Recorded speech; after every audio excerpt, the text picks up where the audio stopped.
All right, and now I also have to mute this thing. So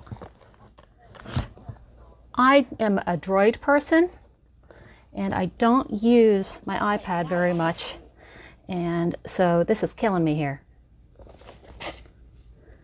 So there it is. Okay. So welcome to Pretty Piney Quilts. Today we're talking all about organizing your unfinished objects. And I am so glad you've joined me for finding your UF flow.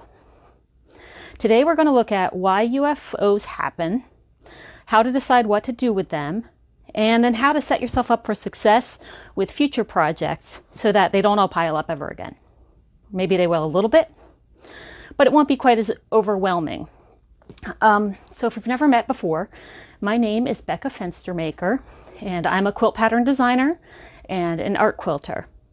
I love to tell stories with fabric and help other quilters find their voices too. So how many of you have at least one UFO somewhere in their studio or their art room or their house, anywhere? Maybe in the trunk of your car. Hit the thumbs up button, give it a like, so we can see how many people out there have UFOs. Now, how many of you have more than 3 UFOs? How many of you have more than 5 UFOs? How many of you have more than 10 UFOs? Who thinks they have the most UFOs out there? I don't know if I have the most, but I have a lot. I have a lot of UFOs. So what counts as a UFO to me? For me, it's any sewing project except for art quilts, because those are a different category to me. So it's any sewing project that I've gathered the materials for and I haven't finished. So that means that I personally include kits in my UFO count just because they include resources that have tied up, that are all tied up in them. You know, we've got limited resources that are part of the reason to find your UF flow and whittle down that project pile. You need to free up your space. You can free up time. You can free up fabric. You free up yourself so you can move on to new projects, because we all have more projects that we want to work on. So let's learn how to let go of UFOs, conquer the pile, and prevent them from piling up again. So how do we start? First, we need to figure out why we have so many UFOs. There are a lot of reasons why you might put a project away. Maybe you lost interest. Maybe you found out it was too difficult for you at the time. Maybe you picked up something, you bit off more than you could chew, and you needed to learn more information, or you needed some help from a friend. Maybe you got distracted by other projects. Maybe you get stuck trying to decide how you want to quilt it. Maybe you really hate binding. I'm always amazed how many people I know that get stopped at that very last step. So is there a common sticking point? How do you get past that? For me, most of my UFOs are finished tops. I struggle with the quilting decisions and I get distracted by other projects. So what can I do? For finished tops, I can ask for help. I can ask friends online or in person what they would do. How would they quilt it? I could outsource it. I could pay a long armor to finish it for me. I could just do a real quick finish. If it's a quilt I don't really care all that much about, maybe I'll just do a real quick meander or straight lines and finish it up and donate the top, or donate the finished quilt, or I can just donate the top. If there are quilts that are still in pieces because I lost interest in them, then if there's enough of it put together, I can make a smaller project. I can make a table runner, I can make pin cushions, I can make a pillow or a baby quilt, or I could just take the blocks, and I'm not going to kid you, I have a box where I put all those little bits and pieces leftover orphan blocks, and I have them all in one place, so someday I'll do something with them. I promise, I will. Maybe eventually they'll all coordinate, but if not, then it'll just look fabulous and scrappy.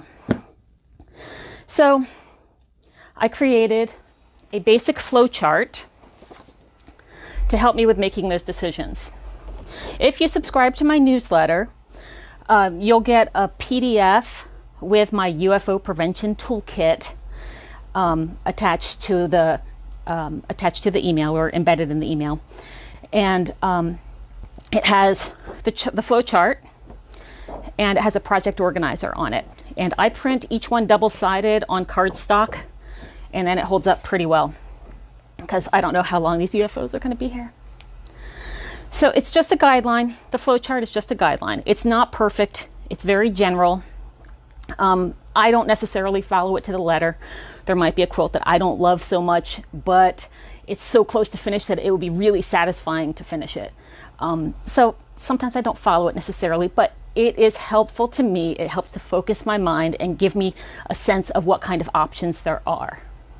So basically, here are some of the options of what you can do with your UFOs. You can donate them. Either finish them up really quick and, just get them out of the house, or you can donate the tops, or you can even like drop off the pieces at Goodwill or something. I mean, how satisfying is it for you to go into a store and find this really cool project? Somebody will love it. You can donate it to someone in your guild. You might have a ways and means table at your meetings when we start meeting in person again. And you can donate. You can dismantle it. If you're not that far along with it, take that fabric. If you still like the fabric, put it back in your stash. Do something else with it. There's no reason to keep it all tied up in some project sitting on a shelf. It's not doing anyone any good. So you can resize it, make a smaller quilt, or if you had one of those blocks I was talking about that's really complicated and you really like what you did with it, but you just can't bring yourself to make 100 more of them to finish a king-size quilt, just take what you've got done, put a whole lot of negative space around it, you've got yourself a modern quilt, and you can really focus on the beautiful work that you did. So you can repurpose it. I have been known to take a quilt that turned out really ugly and chop it up and use it for backing on my art quilts.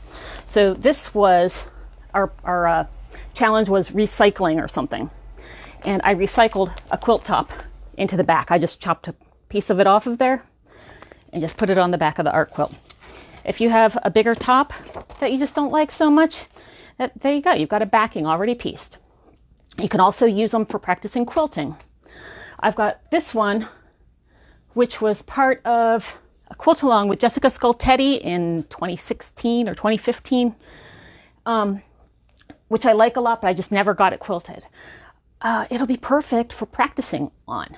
It's got all these little different sizes and shapes of stars, and I can use it for practicing free motion quilting, ruler quilting, whatever I want. And it'll be really cool to see how the different quilting motifs bring out the stars in it, because they are really close together in shade.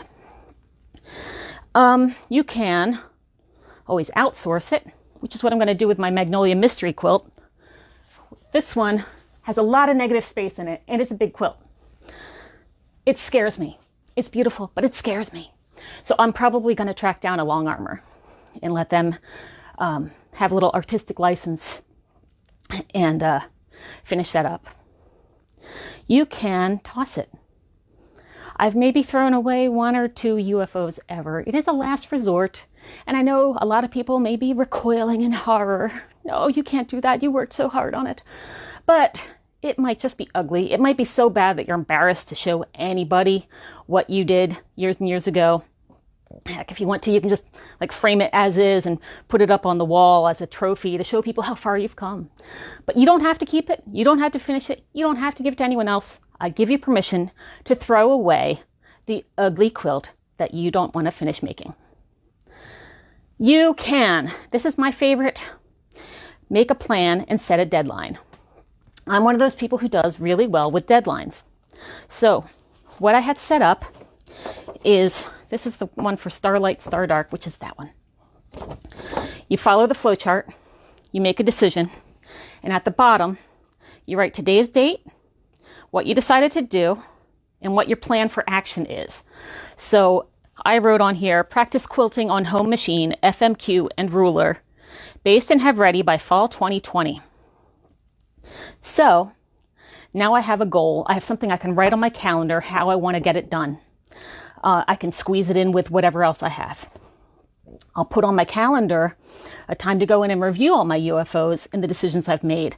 And maybe I'll change my mind. It might be time to go through the flowchart again and make a different decision this time, because it might become apparent that this is not ever going to happen. So once you make a plan and you set a deadline, you can make sure that you do the same thing with your new projects. You can take your quilt planner when you get a new project and go through and fill out the top. Have space up there for the pattern name, the designer's name, who it's for, if it's for anyone special, because that can help to motivate you. I had a UFO that I was making for a friend, and it wasn't for any special occasion, but just knowing that it was for her kept me going on it. And you can put the date started on there if you can remember it, and if there's a deadline. And then you can make notes on here for anything from how much binding fabric you need, what finish size it is, so that you know what size batting you need, any special rulers, what quilting designs, any kind of ideas. And keep it right there with your project. Make yourself a kit. Get a box or one of these kind of bins and put everything you need in that box along with your organizer. You can put your rulers in there, your thread in there, the pattern, your book. If Andy is watching, Andy, I've got your book. And just keep it all in one place. If you can, get your backing together and put that in there too. If you can fit your batting in there, put your batting in there too. I find it really helpful to piece my binding and have that tucked in there too before I even start piecing the quilt. Because then it's like a nice little present to myself when I get finished and bam, it's there. All I have to do is attach it. It's like, surprise, future me. You did it. Look how much you thought. So I hope this gave you some good ideas and that you're inspired to go and free up some physical and mental space by finding your own UF flow. So if you're following along with the Designer Tips and Tricks live video series, next up is Patty's Patchwork at 2 p.m. And I'll throw a link in there when I get done. And you can go ahead and ask me any questions. I'll answer them in the comments over the next hour or so and check in every now and then. The recording will be available in a little bit. So I'm Becca Fenstermaker of Pretty Piney Quilts. Thank you so much for watching.